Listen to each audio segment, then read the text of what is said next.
Namaskar. Hello and welcome to P Guru's channel. I'm your host Sri Iyer at a new time spot because General Ravi Shankar was traveling. We requested him to be around. We are actually taking valuable time from his weekend, and he is here to talk about a very important development. What is happening in Israel? What is the end game that it is aiming for as far as Hezbollah is concerned? All this and many more implications of such an approach with General Ravi Shankar. This is coming live to you both on Gunner Shot as well as on P Gurus. A request to all of you to, wherever you are, like this video, wherever you are, please subscribe to our channel. Thank you once again in advance. And now let's welcome General Ravi Shankar. General Ravi Shankar, namaskar. A happy weekend to you, sir. How are you? Namaskar and thanks a lot. A great weekend. I thought we'll have a discussion on Hezbollah, pages, and walkie-talkies, and all that. Important topic, like you mentioned. Let's start. Where do you want to start? We'll start. General Ravi Shankar, the pagers exploding, the walkie-talkies exploding, actually drove Hezbollah to a certain direction, in a certain direction. And that's where the coup de grace was administered. Your thoughts, sir? Yeah, let me put the whole thing in perspective, because what has happened is a Rubicon has crossed. Yes. So far, Israel has not agreed to the fact that it has carried out this attack. Right? It's for the first time, probably Israel is denying its involvement. So there's a very covert operation which has been done, very extensive, a lot of coordination involved, all that. But a Rubicon has been crossed. Why a Rubicon has been crossed? I'll explain, because the implications, these are far and wide. But first, let's get to the fundamentals of what happened. On day one, that's day before yesterday, 2 days back, whichever, depending on the day zone, so that's why I said day one. About 3,000 or 2,000 to 3,000 pages explode all over Lebanon, and some in Syria also. And some people lose their lives, a lot of people lose their limbs and injuries and all that. They panic. Ambulances rushing here and there, medical facilities stressed, all. And all these are Hezbollah fighters. And what comes out is they are not only Hezbollah fighters, they are back-end men of Hezbollah. The silent supporters of Hezbollah. The people of Hezbollah who work in grocery stores and things like that, but are the logistics base of Hezbollah. That's been hit badly. It comes out that pagers with 1 to 2 ounces or maybe 3 ounces of PETN, which is a explosive, high explosive, was filled somewhere and they burst. Why were Hezbollah using pagers? Because Hezbollah felt that if their fighters use cell phones, they were getting tracked by Israel. So these people ordered pagers from a Taiwanese company, which subcontracted it to a Hungarian company, which in turn is coming out as some contracted to some Bulgarian company. I mean, it's going ladder, in a circle by circle. Ultimately, these people imported 3,000 or 4,000 or 20,000, whatever the numbers of pages, some time back. They got it and distributed it and said, look, use this. So what happened? So when the pages were given on this particular day, when all these started bursting, they got a instruction as if it was a command instruction. The moment they opened that or put their pages on, they started bursting. And mayhem. So it was a very premeditated kind of an attack. Next day, the same thing happens with walkie-talkies. Right? Over 200 to 300 walkie-talkies have gone off. A lot of people died there also. A lot of people got injured also. All that. So, day 3, that's yesterday. Right? What's happened? Israel has mounted about 52 to 60. 52 is what the news says. Airstrikes on Hezbollah sites. What are they targeting? All the rockets which are loaded and ready. Okay. That is the actual thing which has happened. So what is this in sum total? Actually, Israel has carried out a preemptive, premeditated, well-planned attack on Hezbollah. Okay, assuming or rather presuming or inferring that the electronic warfare attacks have been carried out by Israel, engineered by Israel. So virtually it's a coup de grace, which you mentioned. And at this point of time, Hezbollah is completely on the back foot. Now, just think the ramifications. Any Hezbollah fighter in Lebanon will hesitate to touch a mobile. He'll hesitate to touch a communication equipment. And if communications are not through, what doesn't happen? Now, what about Hezbollah? They came out immediately with a thing, we're going to punish Israel, yeah, all that. So they kept everything. Probably they were ready for a mass rocket attack into Israel. And Israel has again preempted it by airstrikes. And Israel claims that a lot of launchers ready for launch have been destroyed. Now, it indicates a very high level of intelligence penetration by Israel into the Hezbollah ranks, right? But that's not very significant, because Hezbollah at the end of the day is a political militia, right? And it functions in a multicultural environment like Lebanon, where they're Christians, they're all kinds of Muslims, and all varieties of people, and it's a chaos. So penetrating Hezbollah is not a great thing. They would have penetrated. But what Israel has done is its penetration is so deep, it knows exactly what is Hezbollah is buying, selling, everything, or whatever it is doing.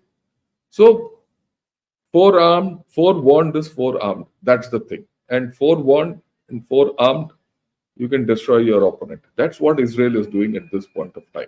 Very systematically, it's a pure, no holds barred military operation. Okay. And this would have put the Hezbollah completely on the back foot. At this point of time, it has been acknowledged by Hezbollah that they are on the back foot. They've lost a lot of people, and it appears they don't know how to respond.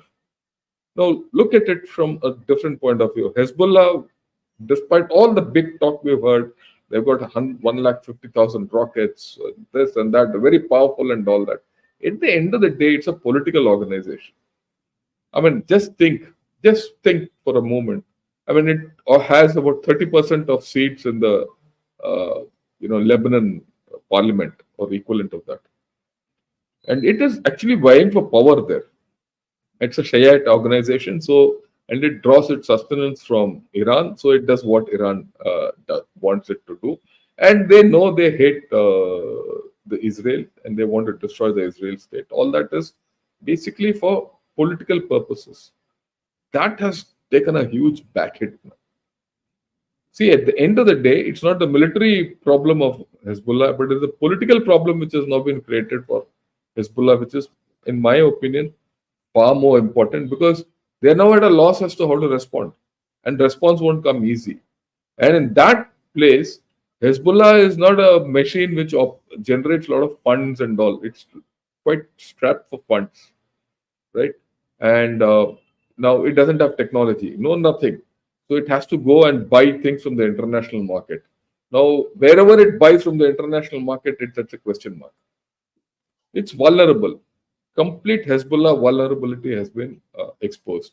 And I think in days to come, and I personally feel that this operation is not yet finished.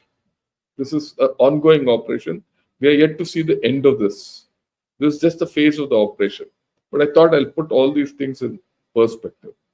So as days go by, you'll see Hezbollah, talking less and trying to do more. They will talk more, but then they can't do more. But the interesting part in this is something else which has happened as part of this story. One Iranian diplomat was hit in Syria.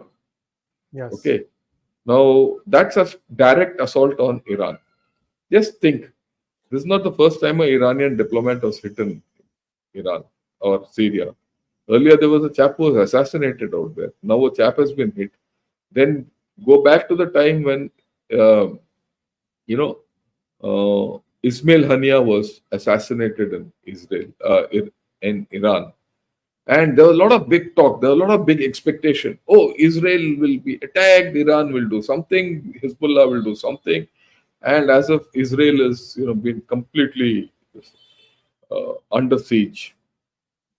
Just think, has that happened? Nothing has happened. All the big talk of Iran, nothing has happened.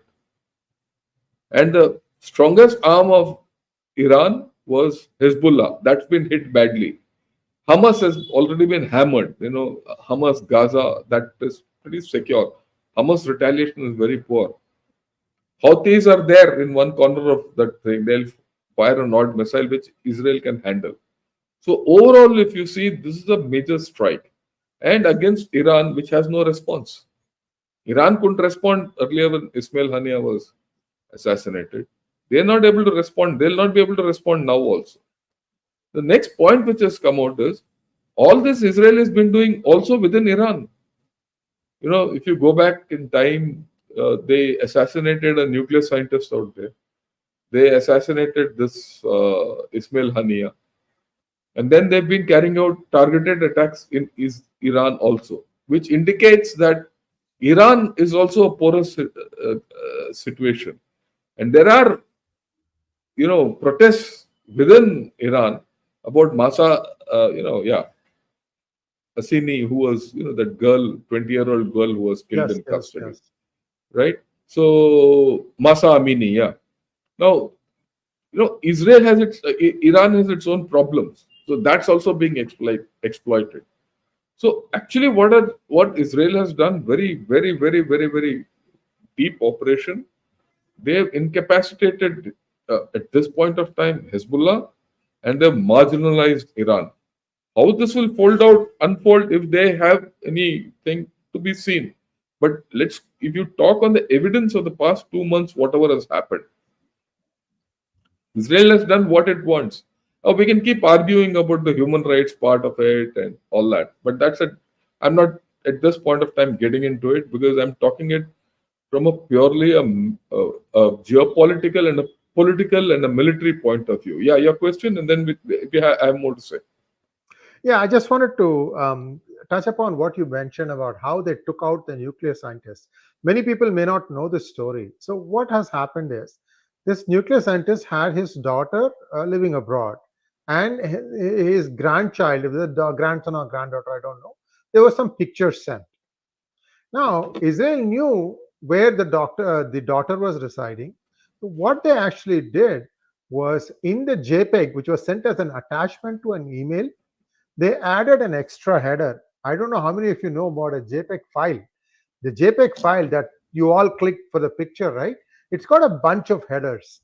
The way the decoding software works is it will decode those headers that it understands, and it will skip over things that it doesn't understand.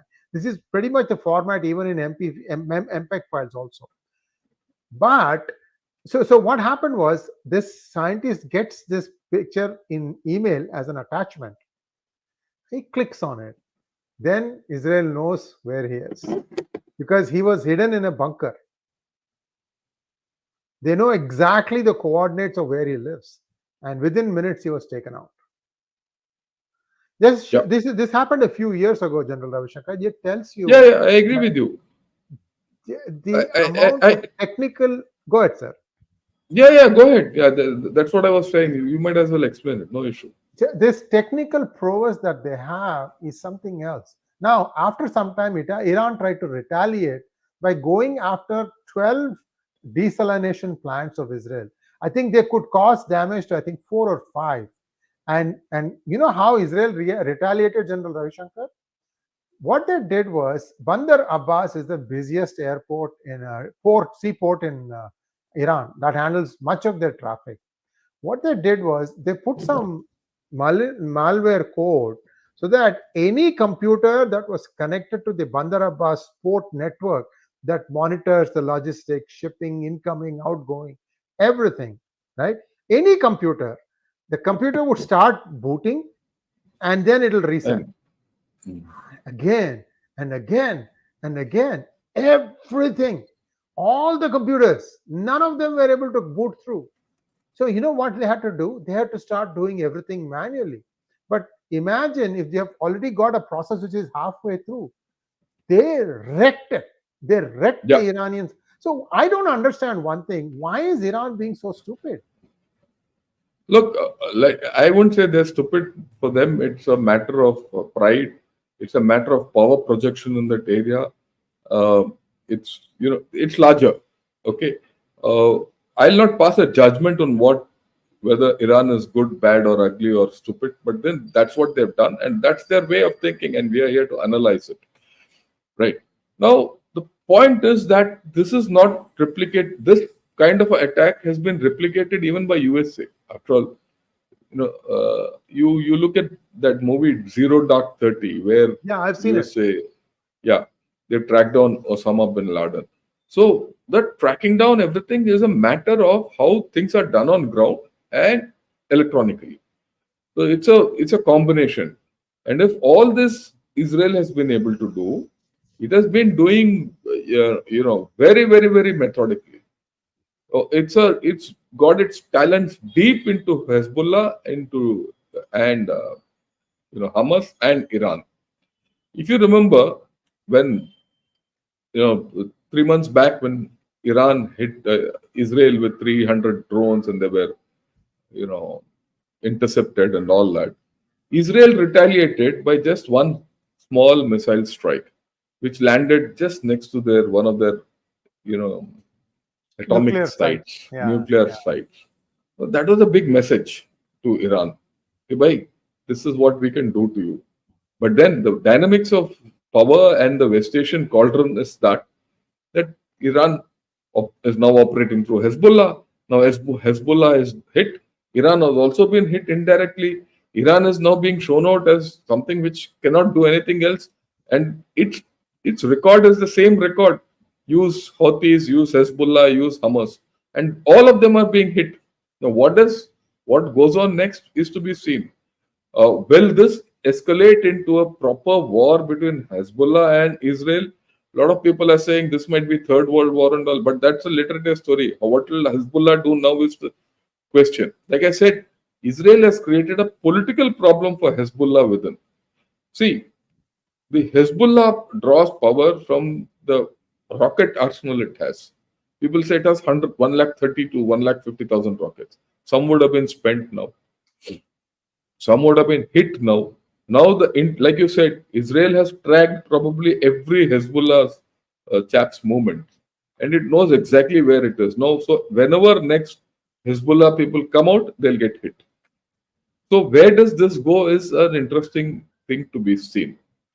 Okay, there are major lessons in this, very major lessons in this for all of us. I told you, Israel has crossed the Rubicon, and I'd like to put that because in times to come, this is going to be an important aspect of warfare, covert, overt, whatever it is.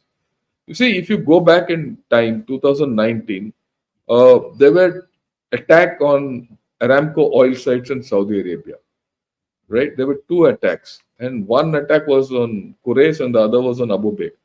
And as it comes out later, it was on one fine day early in the morning at about 8:39, 30 drones and missiles hit both these oil fields and incapacitated them, in fact, completely for over 5-6 months. And this was despite the fact that Saudi Arabia had used very, very sophisticated, uh, air defense systems which they had brought from USA. That couldn't stop. They went through. And what was later came out was that this were launched by Houthis from somewhere in Yemen, and over 1,000 kilometers these were attacked. 30 to 35 drones come missiles.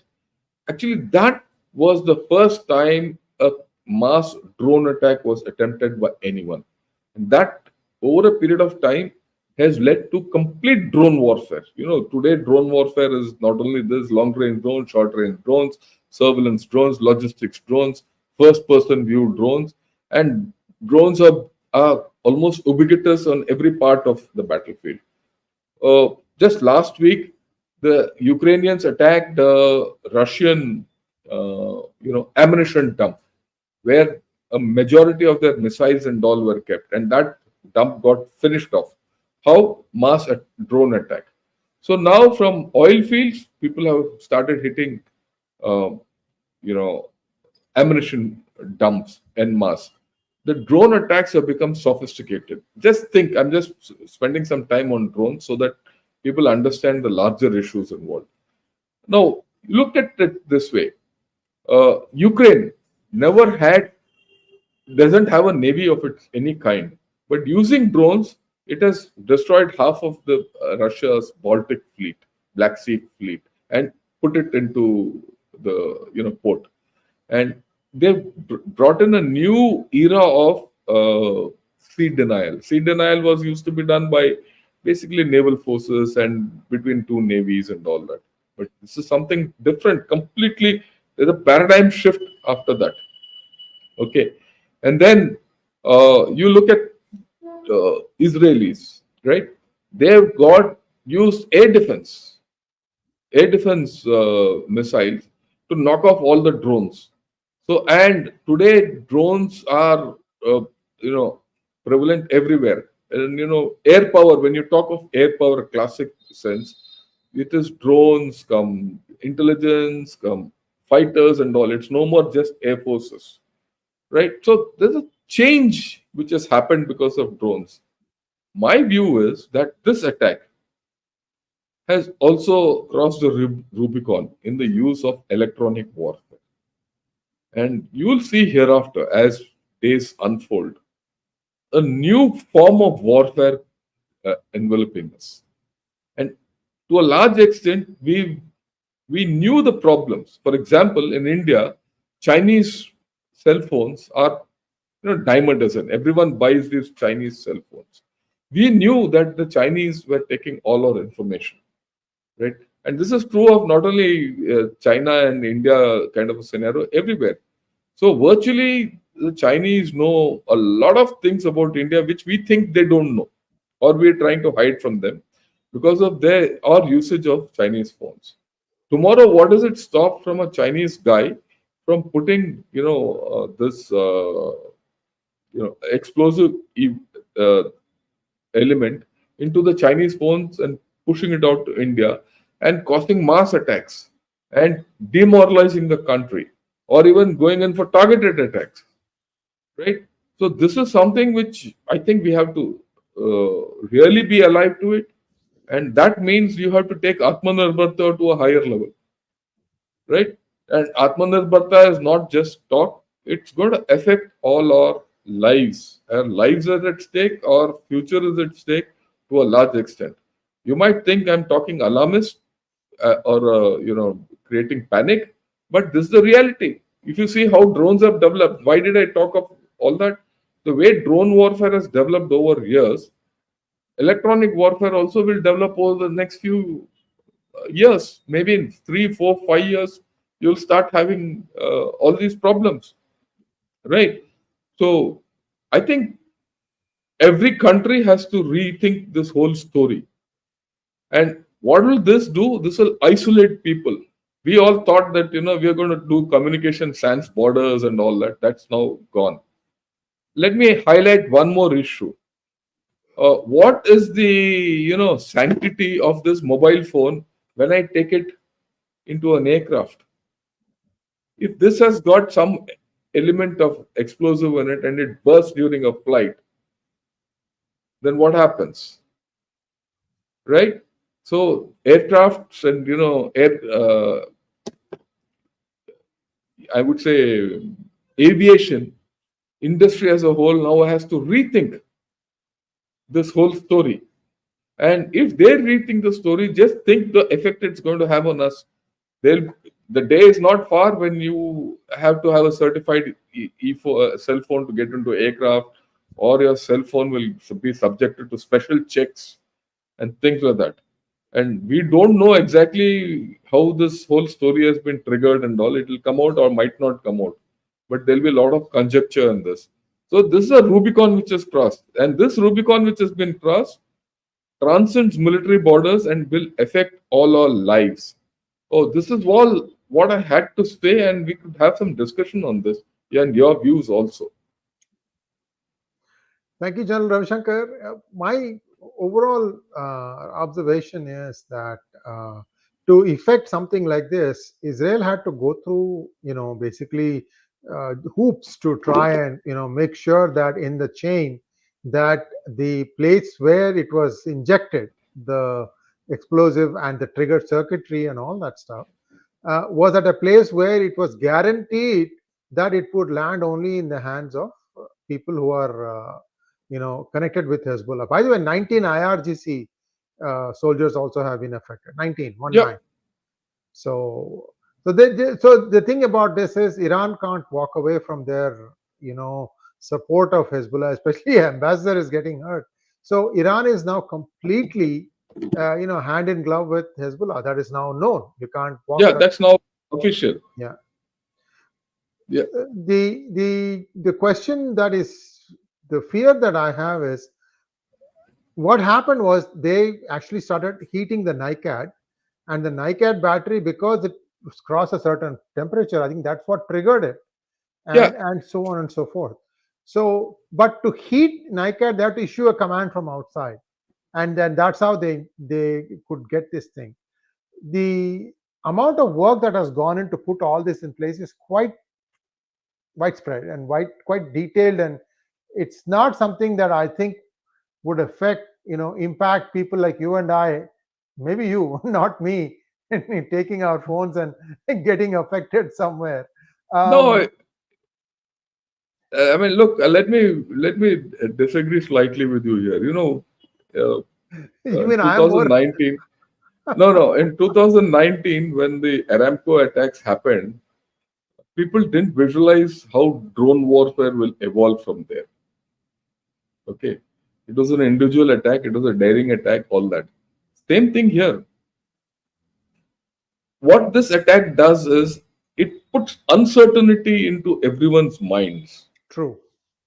If Israel can do it, tomorrow some other crackpot can do it, and anyone else can do it. And China, with its uh, emphasis on multi-domain warfare and technology and all that, will well do it. We know China is eavesdropping.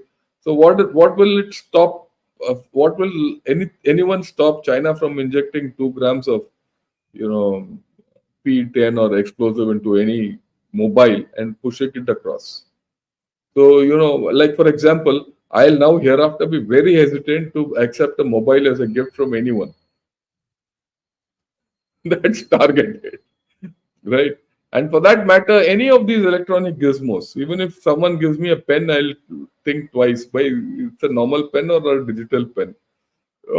So that is the impact which this is going to have, because this will not stop here. That's the point. The point is everyone, a lot of people have got ideas out of this, how to sort out the other guy, and they'll apply it.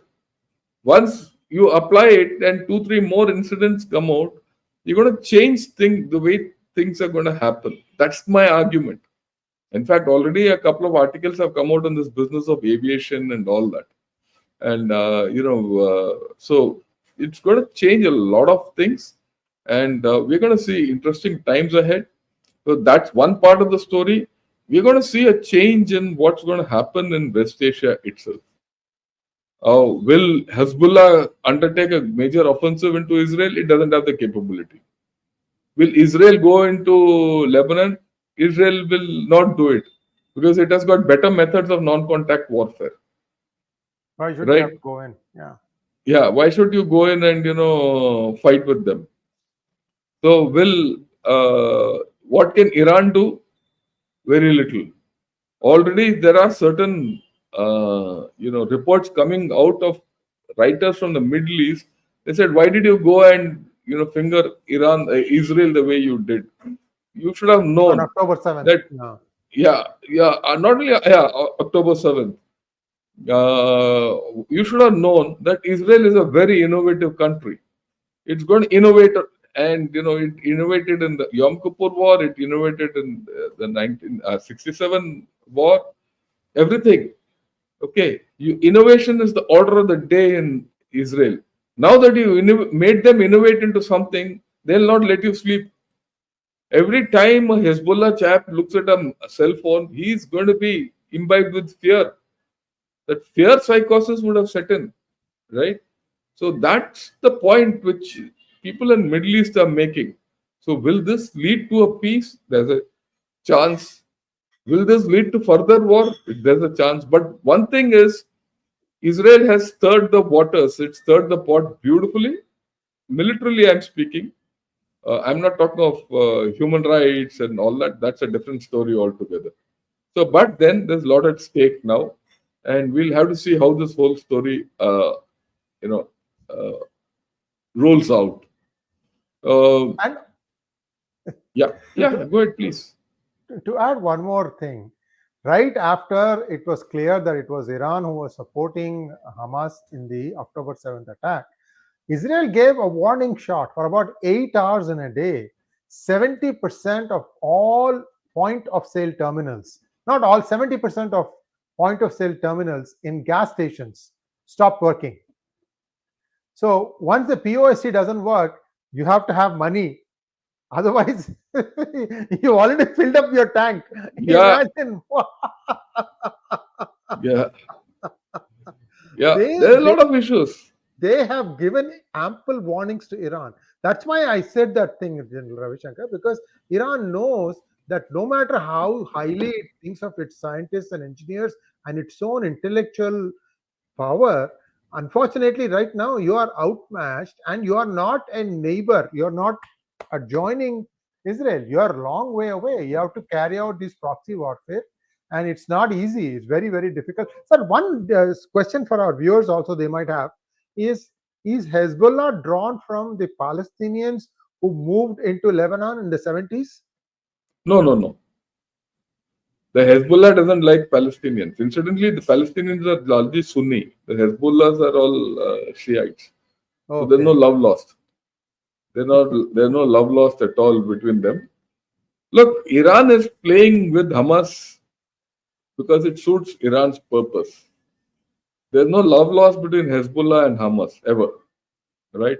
It's more of a tactical alliance, okay, and nothing more.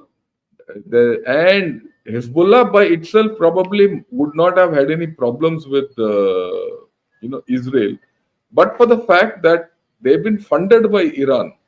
So it is on that score that they've gone anti-Israel, and Iran wants to spread its power in that region through these proxies. If you're a proxy of a person, you have to listen to what he is to say. And of course, Hassan Nasrallah, who's the founder of Hezbollah, he gets power out of being armed, and then he's like I said, 30% of Lebanon parliament he controls. So virtually by that 30% he controls the parliament. No one dare talk to Hezbollah. So it's a power game basically. Yeah. And see, even Syria has not been unaffected. They have been affected. Bunch of their warehouses caught fire. So, see, this is the thing. It's been spread across a vast region, and everywhere it has got its footprints now. So, everywhere, it's not just Hezbollah, sir. It's also IRGC Yeah. deputed to help Everyone has them. been hit. Everyone has been hit. Even Syria, the militias in Syria also have been hit. Right. So the only thing is the Syrian militias won't be effective against Israel because the area abutting Israel to the north, that is the south of Syria and north of Israel, are largely Christian population. The Muslim population is further to the north than Syria. So, but then Syria is a good base and a good conduit for arms and technology coming in, and all that, and that is why you see Israel hitting people in Syria. After all, there's a second attack into Syria, and that too focused on Iranian people. It is not against, not generally against Syria. It's focused on Iran. So Israel is pretty clear as to what it's doing, right? And the major thing is what's going to happen next. What can Iran do? That's the point. So far, it has done nothing for the past 3 months. Everyone says Iran has a lot of power and has got a lot of missiles and a lot of this, that, and it will use it and destroy Iran, Israel, and all that. But so far, that has not happened. In fact, Iran has not done it. Iran could well let Hezbollah suffer. Okay. In any case, what can Iran do to help Hezbollah except giving more money and arms and ammunition? So that's in a balance. But like I said, this is a Rubicon has crossed. Significant attack. There's going to be a fallout of this. There's going to be a military fallout. There's going to be a geopolitical fallout. And there's going to be a fallout which is going to affect all of us. We are now talking of things which are not seen, not foreseen. They'll come out. I'm sure in a month or two we'll be talking of this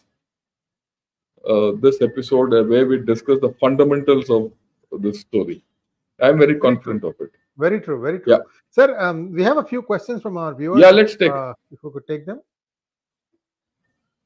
First question from Magnet Ranga. Namaskar, there is a unique and effective strategy in warfare. What consequences for civilian world with new normal? What precautions should nations take now, especially in civil aviation? Yeah, we have to think out of the box because, like I said, we know the first order effect, the second order effect, we don't know. They'll come out slowly, right?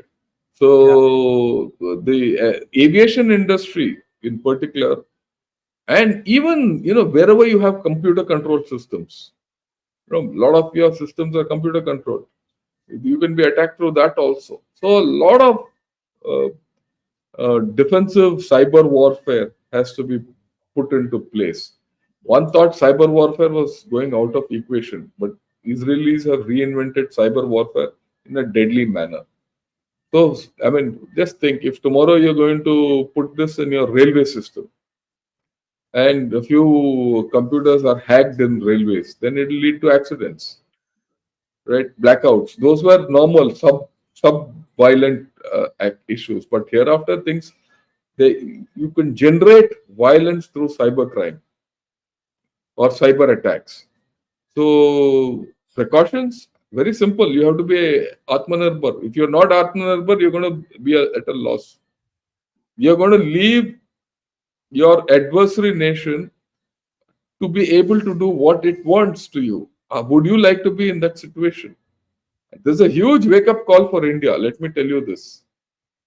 There's a huge wake-up call for India who has to now really get down. Our politicians have to now, just shut up, sit down, and work towards, protecting our citizenry. And we need to have alternates to these cheap Chinese phones. I mean, I keep coming back to China because China has already got a lot of our information. At this point of time, it can't use for many reasons. But tomorrow, what if they, discover a method of using it? And they get ideas from this attack and use it against us. Then what happens? So these are the issues. I think we have to do a lot of rethink in this whole story. General Ravi Shankar, last week or the week before that, a Chinese cyber hacking company was busted in United States. And the way they were hacking was they were actually hacking through the routers. All of us have routers at home, internet routers. Yeah. And most of these routers are manufactured where? China. So they have injection code that they can use to effectively smother your router.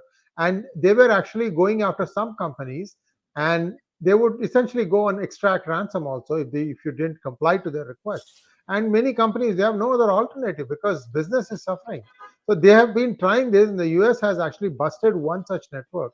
I've also heard that 2 years ago or 3 years ago, United States sent a message to China, don't even think about this, by actually messing with their bullet train computer system. The bullet train stopped functioning, I believe.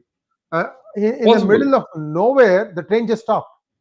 In the middle of nowhere, the train just stopped. There is nothing. And you know that there is a train that goes from Lhasa all the way to Beijing, like 2 days or something by train. And if you imagine, these are all like going through nowhere. How can somebody tackle something like this? So US has already done one warning message to China, but China has been persisting. So this is the first one that has been caught. How many are still there? I don't know. But one thing, General Ravi Shankar, I have a Chinese guest called Elmer Yuan. Anytime he would come on my channel, it didn't matter where he dialed in from. Sometimes he wouldn't even know where he is dialing in from. I just give him the StreamYard link, like the way I give you, and he would dial in. But these turkeys knew where he was dialing in. Within Yeah, yeah. 5 minutes, disturbance on his side. Yes, possible. Completely possible. Completely possible. So the possibilities, like I said, a Rubicon has been crossed. The possibilities hereafter are huge, and we have to be alive to the whole situation. And we have to start thinking out of the box as to what can happen. I have no doubt about it. Next question from Jaipuri Shankaracharya. Sir, after Odisha incident, do you think our soldiers will still follow the command of the Supreme Commander? He hasn't even posted a tweet till now regarding this, as far as I know. See, our Supreme Commander is a lady, so it's not a he, it's a she. And our Prime Minister has also not made a mention of it. This is something somewhere disappointing, the way I look at it. Because this is the third instance where I don't see a support by the government of India to such incidents. Third, this happened, this is the third incident. The earlier incident was one in Mao, where a few officers had gone with one of their lady friends, and they were waylaid at night. They were attacked and all that, and they were badly beaten up. And even that, nothing much seems to have happened. And then I'll go back to the OROP, protest which happened 4 years back. Not 4 years, 7 years back, 2016. Right? If you remember, the Delhi police at that point of time roughed up veterans. Even then, no one spoke. Oh, this is I think, a very dangerous trend. One is no nation can allow its veterans or its serving officers or serving personnel to be ill-treated by anyone in this country. If that happens, your country will collapse. It's a matter of time. One will lead to the other, and our country will collapse. This is not. I'm not being parochial to my people. If the defense people are not put on a pedestal, they will not guard your country. What is the interest they have? And this is true for everyone. Right? This is very disappointing to me, the way the government of India has reacted. It didn't take an army officer to write a letter. The General Officer commanding Madhya Bharat area has written a DO letter to the Chief Justice of Odisha. Okay? Why should he write? Why should he write to the Chief Justice of Odisha? Where is the CM, Chief Minister of Odisha? Which means he doesn't have faith in the executive, that you have to approach the High Court. And what has the MOD done? What has my Prime Minister done about this? It is only after this now people are saying, oh, we'll look after you, this, that, and all that. The first thing that should have happened is take action. And not now, long back. This, why am I talking like this? One incident could be a mistake. 2 incidents could be a mistake. 3 incidents establish a trend and an outlook. My view, and I'm speaking from the heart, it's nice for the Prime Minister to go on Deepavali and New Year's and spend time with soldiers. But when his soldiers are in problems, where is he? Why is he not speaking? He should. Or is it that he will do everything without speaking? No, sometimes messaging is important, just as important as what you said about being with the troops in times of puja and all that stuff. Both are important. Sir, you are going to finish your thought. Go ahead, sir. Yeah. So that's what I'll take it forward. As much as you say that I keep the armed forces above everyone else by going and spending time with them in difficult areas. This is also equally important. And these people were not doing anything wrong, right? And if they are doing something wrong, go with the law. Who's stopping people going with the law? In this case, this lady was, being harassed by local hooligans, and these hooligans probably were in cahoots with the police. And it reflects a problem in our society. And if the judiciary, forget the judiciary, if the executive, which is responsible for the army, does not respond, and if the army has to approach the judiciary for this, it's a shame. That's the point I'm trying to make. Well, I hope PMO takes cognizance of this. I think General has spoken from his heart. You need to do some action. The Prime Minister better start messaging. This is not an issue on which we can give you the benefit of doubt. Next question, please. Jaipuri, sir, will Hezbollah get a chance to retaliate, and how damaging that retaliation would be? Because most of the retaliations are only optics. Yeah, look, Shankaracharya ji, the Hezbollah has full chance to retaliate. No one to stop their chance. But do they have the capacity to retaliate now is the question. But don't count things out. Don't count things out. These are militia forces. They have no law. They have no legality which binds them. They can do anything. The thing is to see how things unfold. Like I said, I think this operation is still a work in being. This is an operation in progress. So we'll see how it goes. Today we just given you the first rush. Oh, elections mein bolte na pehla rujan.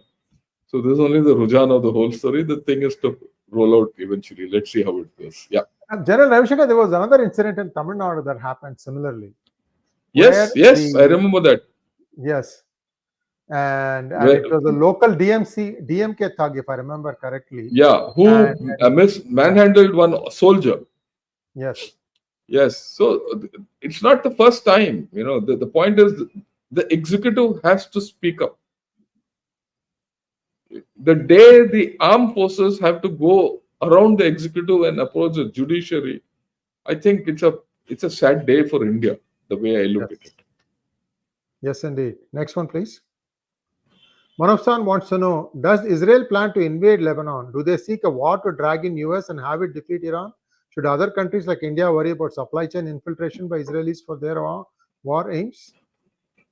Look, the first and foremost, Israel won't invade Lebanon. Don't worry. Israel is not foolish to invade Lebanon. They went into Bekaa Valley earlier and they bought it there and came out. Israel will now do non-contact warfare and it's doing beautifully. Why should they this thing? Do they seek to drag in US? They've already dragged in the US. US is already there deployed and acting, the way it wants in support of Israel. And defeating Iran, you can't defeat Iran. Remember, big countries can't be defeated. What people don't understand is gone are the days military victories meant something. Today, it is the political victory which is more important. So, whatever military action you take should result in a political result. Will that happen? That's the question mark. And for that, it's not going to be easy. That means you have to upturn the Ayatollah regime in Iran. That is, ultimately, you have to trigger a color revolution in Iran. Is that going to happen? That's a whole different ball game. Now, the last part, should in countries like India worry about supply chain infiltration? Yes, definitely.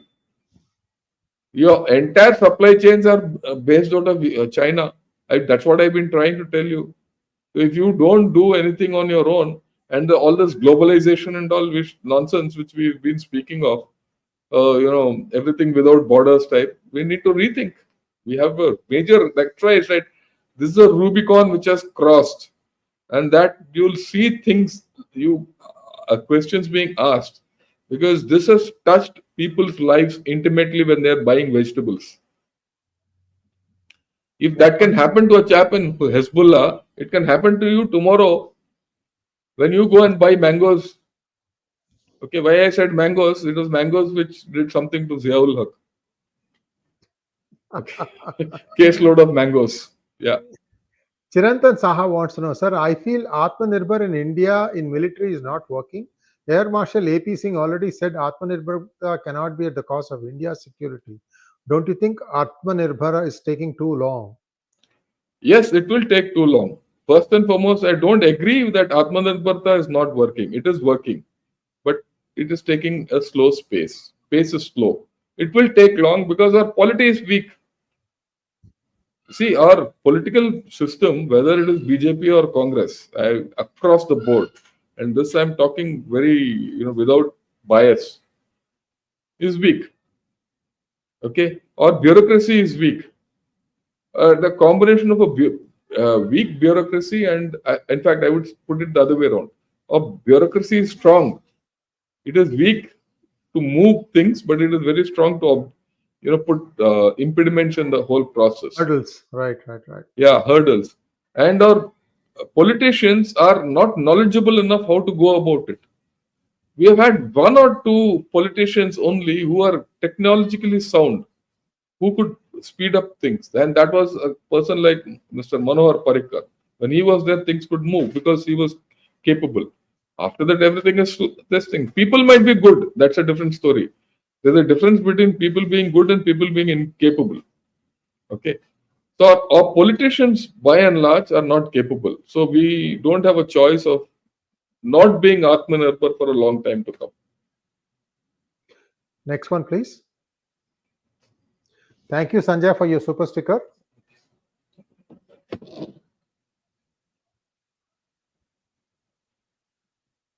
Kaushalendra Tripathi wants to know, General Ravi Shankar, usually organizations like Hezbollah have state support. There was recently a report that Government of India won't sell weapons/ammunition to Israel. Is that prudent or stupid? See, first and foremost, Hezbollah doesn't need state support. It is a state within a state. It derives support from the fact that it has stockpile of rockets. That's the first thing everyone should understand, right? And Lebanon is a weak state otherwise. The rest of the people in Lebanon, don't have any military capability. And whose Hezbollah is the state in some manner. And they've been supported by Iran. A lot of technology and money has been pumped in from Iran for power projection by Iran.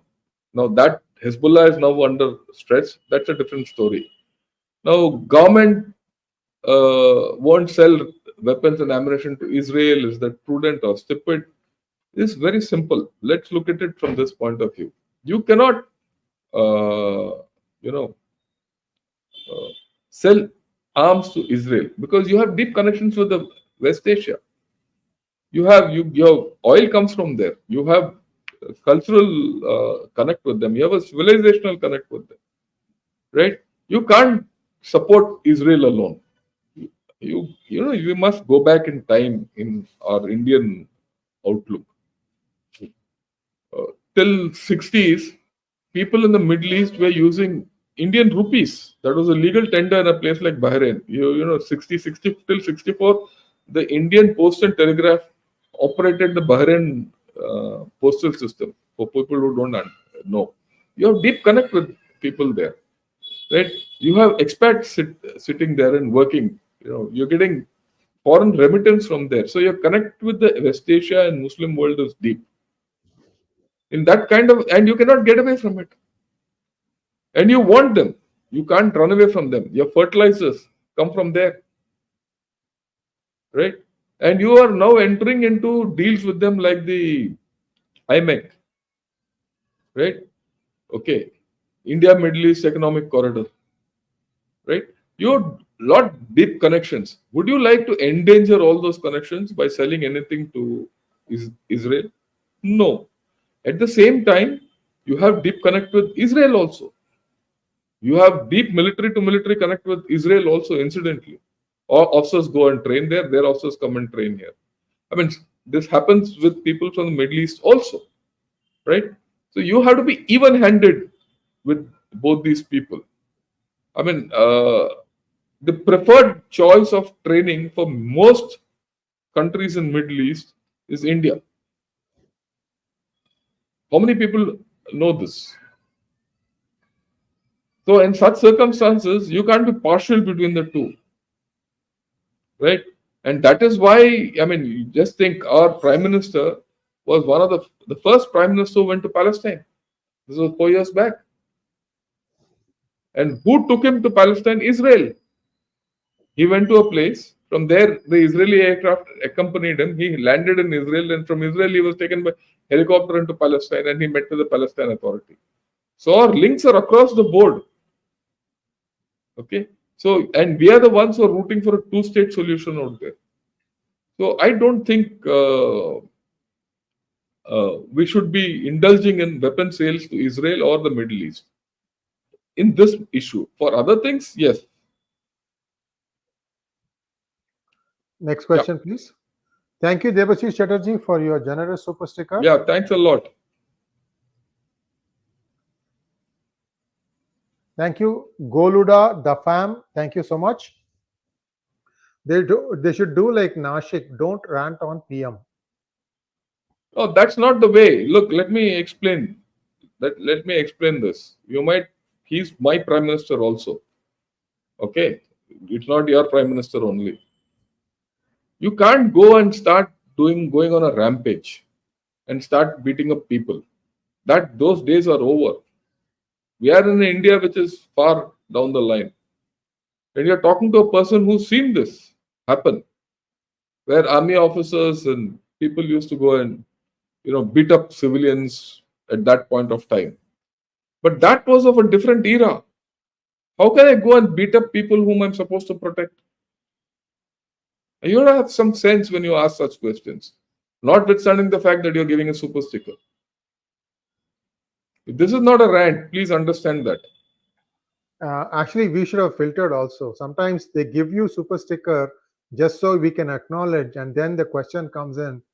It's like needle in a varapuram. I agree with you. I agree with you. Well, that brings us to a close of today's session with General Ravi Shankar. I hope you guys gained some insights. General Ravi Shankar is a genius in figuring all these things in his mind, how this is happening. We all see all these things, but how many of us have actually put together the big picture? And to that, we owe you a big thank you, sir. Thank you so much. We'll see you again very soon. Namaskar. Thanks a lot, but I'm not a genius. I'm just a normal person with a lot of experience. That's about all. Maybe that's what it takes to be a genius.